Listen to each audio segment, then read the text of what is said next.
Ngoja tuombe sasa kwa ajili ya mwezi wa 8.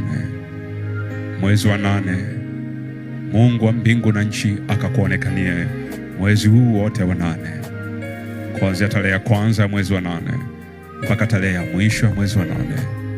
Mungu wa mbingu na nchi akakuonekanie, ukauone mkono wa Bwana ukitenda mambo makubwa na ajabu ya kushangaza. Mwezi wote huu wa 8 ukauone mkono wa Bwana wenye nguvu, mkono wa Bwana wenye nguvu ukakufungulia milango ya baraka katika kila eneo la maisha yako.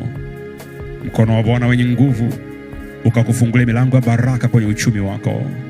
Mkono wa Bwana wenye nguvu ukakufungulia milango ya baraka kwenye familia yako.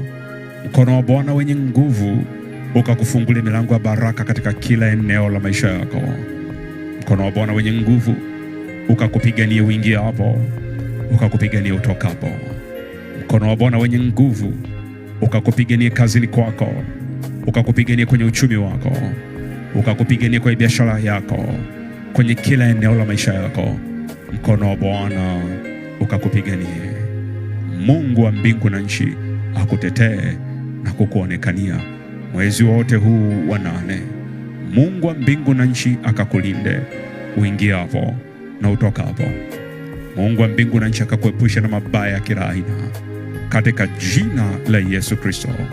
Ukauone wema wa Bwana katika nchi ya walio hai, katika jina la Yesu Kristo.